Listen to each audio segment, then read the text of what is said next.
Ho, ho, ho. Oh, it's getting very close to Christmas, isn't it? Santa's coming, but in the form of the Bionicle Inspiration series. Welcome to this episode. We are recording this, or at least releasing this episode, rather, on Christmas Eve. That's at least at the time of the recording, of course. You probably live in a different place to me, and it's probably another time or day. Regardless, it's getting pretty close to Christmas. And as promised, I will present you with some presents, and these presents are your mocks. If you submitted them, well, hopefully one of them is on the show. We got 10 fan-submitted mocks today that the community has made, and we're going to take a closer look at them and see what sort of techniques, funky things they've done, and I'll share some of my experiences and some of your experiences, all that sort of stuff, as we inspire you to build some cool stuff this Christmas season, or not this Christmas season. You might be watching in like March, and you'd be like, I remember Christmas. It's not Christmas now, though. And that's fine. You know what? Live your life. Enjoy yourselves. If you're watching this at another time, great. If you're watching it now, well, let's celebrate now. We'll celebrate by looking at our first submission here, which is by Joxon, and is called the Bilious Gnasher. So this is just a really fun, almost kind of cartoon-like character. I love the personality that's packed into this mock, and that's just a staple of Monsieur Joxon. He's an incredible builder, and he can pack so much personality and almost cartoon-like glee into some of his characters. It's fantastic what he can do and what he can accomplish with pieces. So let's kind of break down at least what I'm seeing about how exactly he does that.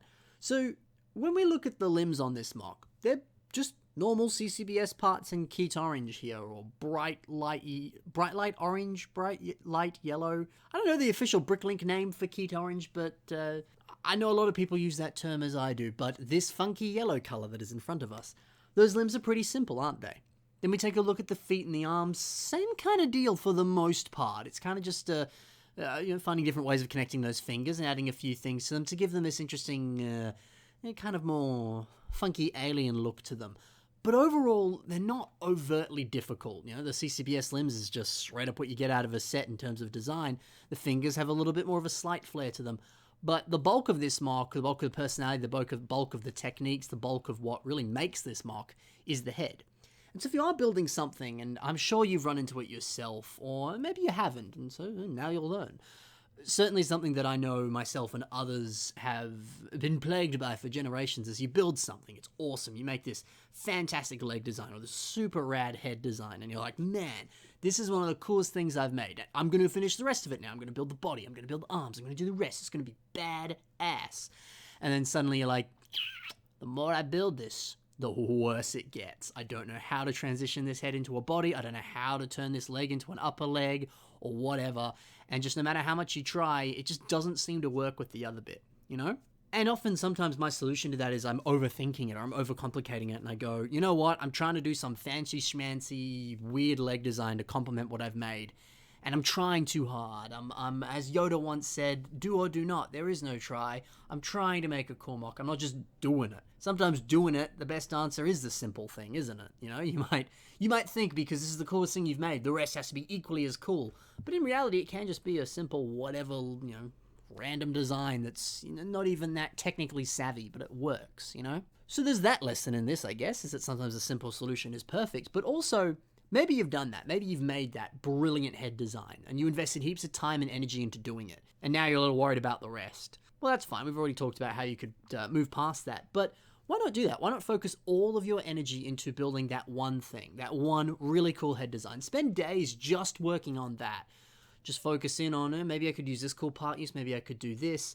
And then suddenly the rest of the mock will kind of just form itself because, for the most part, the rest of it can be relatively simple or easy, I think that's an interesting way of approaching a mock, at least. And more or less, you could argue that's what Joxon's done here. A lot of the energy has been focused into the body, and the rest of it just kind of flowed out of that. So that's a way you could approach it, of course. Something that Joxon does a lot, you take a look at a lot of his mocks, he uses a lot of masks. And this mock kind of sort of uses a mask. I would always kind of it is a mask. I don't know. Oh my goodness, what is the name of the character? Jetbug. Ha. Ooh, you thought I didn't have it for a minute, but I got it. Jetbug, which I'm having second thoughts now that I'm thinking about. I'm 90% sure it's Jetbug. Jetbug, one of the fire villains from Hero Factory 2.0, he had that mask. You can kind of see it forming kind of the nose. There's almost two little nostrils, well, those are the eyes on the mask. It's pretty cool. And then branched off of that are 2 hand connectors that have some ball joints in them, and then the eyes kind of form off of that. So something Joxon does a lot is he takes masks and he kind of riffs off of them. He sees how he can expand it in some way. He flips the mask upside down or on its side and says, what does this look like? How could I implement this in a weird way? And for the most part, you could argue he has implemented it in a weird way, because he made it a nose with nostrils and the sort of top of a forehead, when in reality the mask before was the entire head.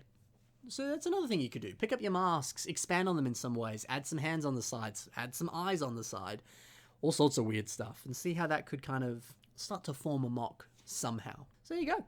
Nice work, Joxon. This next mock is by Chungarunga, and this is called Fib Hell's Jester. So I really like this look of this mock here. Just this funky, weird looking little imp demon kind of character, or jester character as the description says here.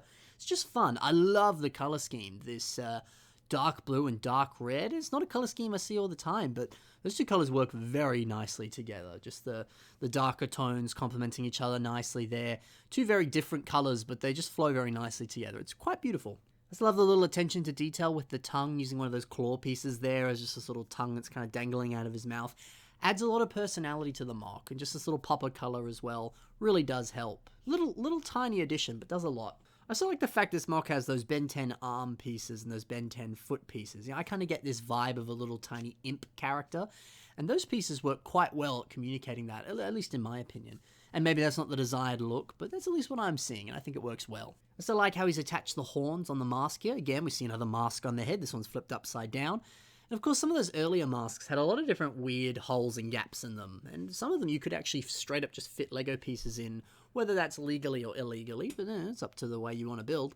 But I definitely recommend doing that. Take a look at some of those older masks, or even some of the newer masks, and just try shoving pieces in some weird places and see if it fits, see if it works, see if you can get a cool design out of it. Because right here it works well. So yeah, this is a fun, cute little tiny mock here. Love the little touch of the tongue. It's definitely a nice addition.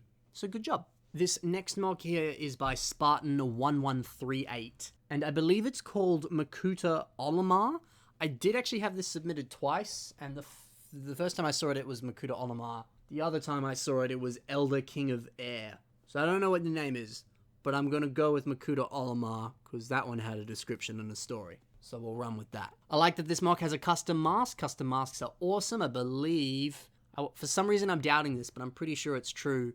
From one of the older Bionicle Tora Naika video games, you got the glimpse at what the Mask of Life looked like, and that was what it looked like, and then later that got kind of retconned and became what the actual Mask of Life looks like, Mother Nui's kind of mask.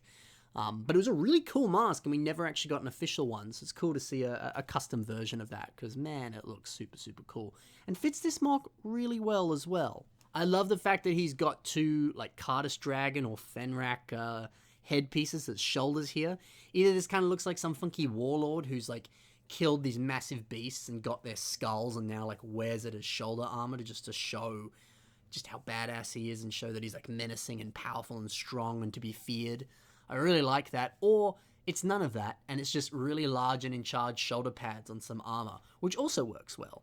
And I like, it's obviously from a certain point of view, you could argue it's either one, and whichever one you want it to be can be what it is, I guess.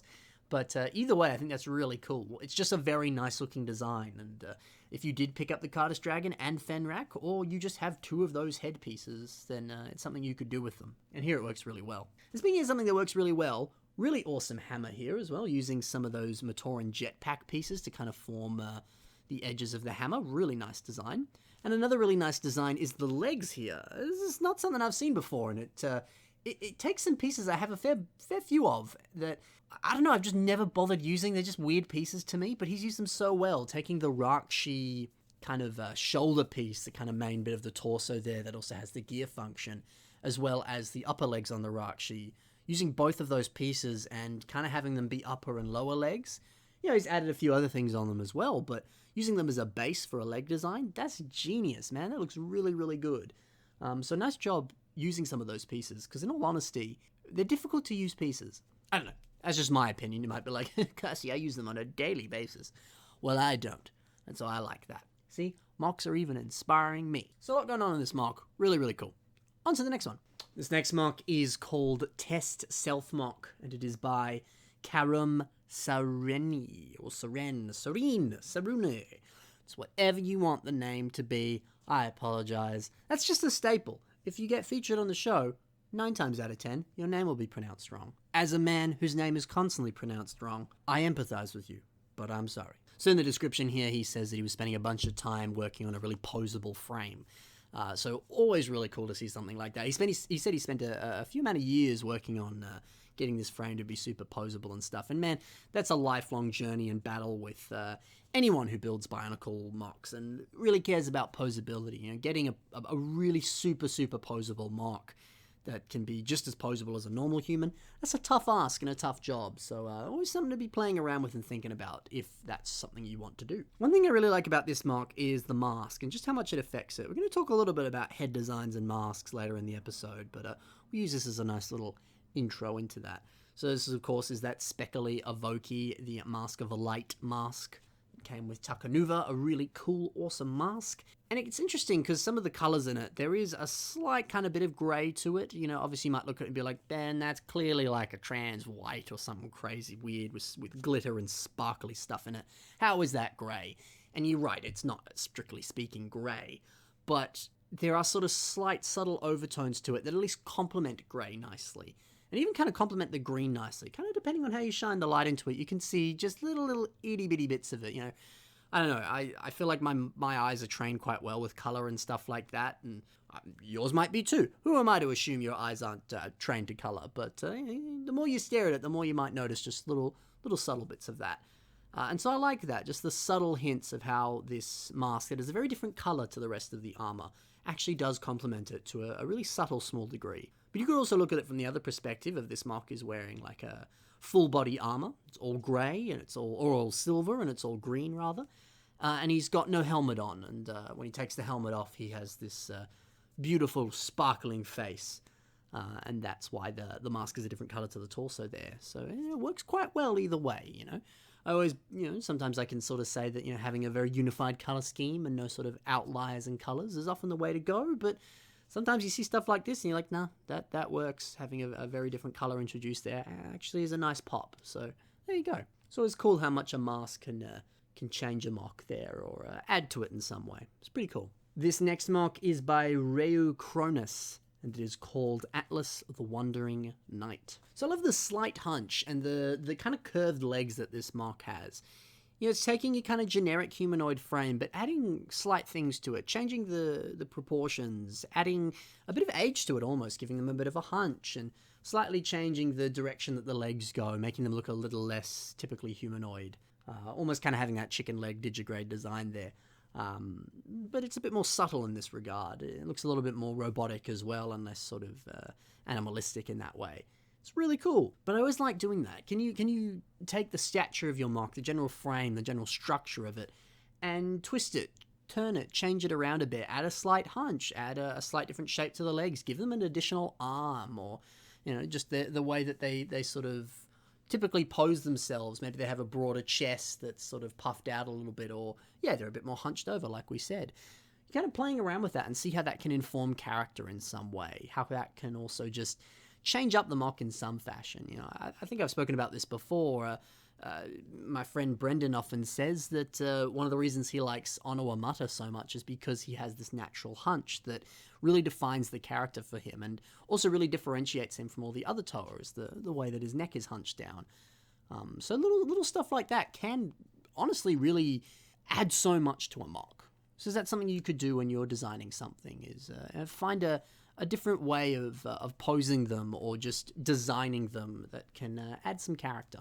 And that can be as simple as a hunch or a different shaped leg of some kind. I love the color blocking on this too, how he's used a lot of these trans green pieces here, whether they're on the weapon, kind of on the inside of the MOC, or even kind of some tubes on the back and stuff. Just the way they're layered in with the rest of the silver, it kind of gives this sense that there's lightning coursing through this metallic robotic body, and that lightning is powering him or giving him energy, or is just like life force coursing through him. That's just a really nice addition and a clever way of doing the color blocking and kind of implying a sense of story as well. I also like that this MOC has a big old axe. I feel like because he is a bit of a larger MOC here, He is a slightly more brooding character, but there is this sort of gentleness to him to some degree. I don't know, just this axe seems very fitting. It's a larger weapon for this larger Mok. It's quite nice. I also love, of course, this awesome shield blade weapon that Tahu G2 had. That's always just I don't know, something about those two swords that come together and form a board or a shield. That's just a really cool concept. It's always nice seeing that on other Moks here. Always nice to put that on something. Why not? So really nicely done. Really different and unique Mok. And just some subtle things that have accomplished that. Very cleverly done. The next Mok we've got here is EXP-1, and this is by Meep Just Meep 199. So I love that this Mok has a whole bunch of asymmetry. You know, he's classified this guy as a little sort of scrap bot, junk bot of sorts. And I like that kind of the idea of him taking different bits of trash, rubbish, you know, different gears and other things that people normally salvage and scrap, little bits of metal, and rebuilding his body. Or he's just a lot of sort of inanimate junk that's become a living, breathing creature, you know? Or maybe not breathing, or maybe breathing. I don't know. Whatever you want. But it works well. And I love the asymmetry in the design here, how one leg is silver, one arm is silver. But I also like the idea of him not just simply making a recolored version of the other limb, that there are additions to these robot limbs that actually could, to some degree, help him or aid him. You know, for example, one of these legs is this massive tire. I kind of almost get this sense that it's a jet engine, so maybe he can fly with that. You take a look at one of the other arms, he kind of has a bit of a blade coming out of his elbow there. So he's actually upgraded himself to some degree. And I mean, come on. If you had a robot arm, wouldn't you also have it so that a blade can come out of it, or it can turn into a laser gun and shoot things with? I feel like I would. I'm sure you would as well. And obviously in this made-up universe where I'm sure violence, fighting, and killing is a huge part of it, it's quite beneficial to do so. So a fun bit of character in there, fun bit of backstory, and also just kind of makes sense. So it's a nice little addition. I also really like the mask or the head design on this, going back to more masks and head designs here, using one of these windshield pieces that I believe came on an Exonite set.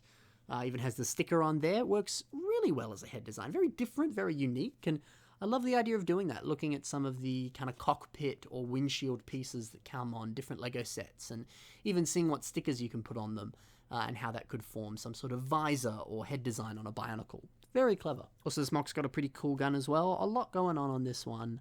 Some really cool stuff. This next Mok is by Antros Productions, or as he is known on the TTV message boards, Toa Radrix. This Mok is called Draco Niara. Do not feel like I said that properly. My apologies.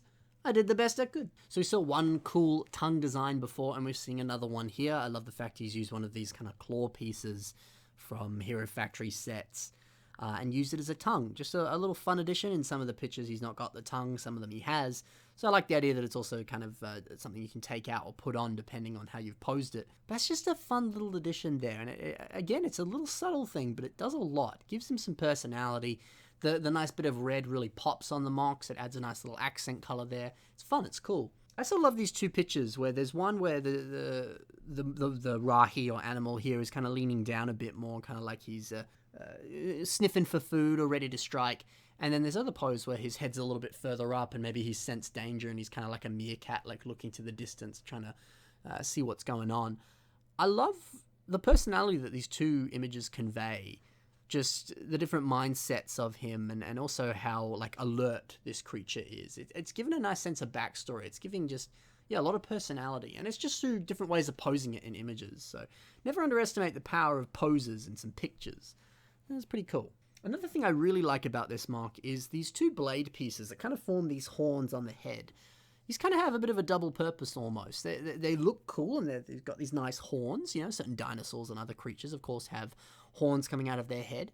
But also just the natural curvature to these pieces and the way they've been angled just gives this beautiful natural curvature to the head design as well, kind of giving him more of a rounded look to the head. So I like the kind of double purpose that these have there. And, that's a difficult thing to do, is to put a piece in a Mok that serves multiple different functions and requires a lot of planning and forward thought or just a happy accident.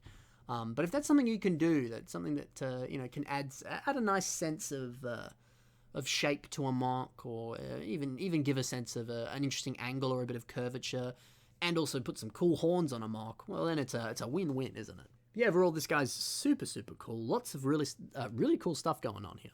So this next one is by Dino Pizza Man Animations, and this is a mock duo named Arcus the Destroyer and Scavenger, or Scravenger. I think I pronounced that wrong. It's a fun little mock duo. I always love the idea of making a character and giving them like a familiar or a beast or a little pet or something. It's always just a fun little thing to do, and can really complement a mock sometimes when you do that. But one thing I want to talk about with this mock is just the idea of taking risks when you're building. You know, this mock has half of a Death Star Lego planet piece for a head, and that's a really cool design. I love the way that the Death Star laser there kind of forms a bit of an eye. I also love how these wires are kind of coming out of the head and flowing into the rest of the body. Some really clever stuff there. But I'll be honest, if I was building a mock here and I saw that Death Star planet piece, there's no way in my mind that I would go, I'm going to put that on a mock because I reckon it'll look good. But this mock has 100% proved me wrong, because man, what a really clever, unique design. But this is one of those things, man, where logistically in your head you go, that's going to look bad. And when you're writing and you're planning this 20-page essay about how amazing your mock's going to be, and you're drawing up all these plans, logistically, through your analytical brain, you're all like, no, I can't do that. But then you actually start putting brick to brick and playing around and just using your creative side and thinking, you know what? Yeah, I am going to put this on this. Why not? And then suddenly you're like, whoa, that was amazing. And no amount of planning that you did before, no essay that you wrote would have in any way led you down that path. But because you took a risk and you tried something new and you went, why not? Why not give it a go? You end up realizing like, hey, it works super well. So do that. Take a risk. Pick up a random piece that you in your head are going to go, like, there's no way in heck that's going to work. And put it on. See if it does work. Prove yourself wrong. And you know what? If you put it on, you're like, yeah, I was right. It's awful. Then great. It's Lego. You can take it apart. See, that's one of the things. Taking a risk in real life, like going, you know what? I'm going to ask that girl out. There's obviously the thing where maybe they'll reject you. And you feel a little sad. But hey, you can always move on later. So sometimes, there's always that risk of failure involved with taking a risk. But you just got to take the punches, or if life gives you lemons, you make some lemonade with it. You see what you can do with it. But at least the beautiful thing with Lego, you can take a risk, you can put a weird piece on a mock, hope that it works, and guess what? If it doesn't, you can take it off. So taking a risk when you're building is there's less repercussions with it, you know.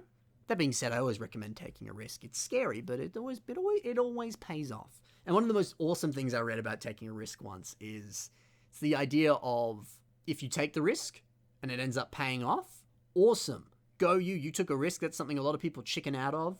And you got what you wanted. Nice job. But if you take a risk and it doesn't pay off, pat yourself on the back and go, hey, I just took a risk. I put my life on the line. I put my reputation on the line. I put my whatever on the line, depending on your circumstances or whatever it is you're taking a risk with. But I took a risk. Like I said before, people chicken out on that stuff all the time. People go, yeah, I'm gonna ask that person out, or I'm gonna say the thing I've always wanted to say, and then they go, nope, and then they don't do it, and then they regret it, and they're like, man, why didn't I do that? You know? And sometimes the moment passes and you can never do it again. You know, all that sort of stuff.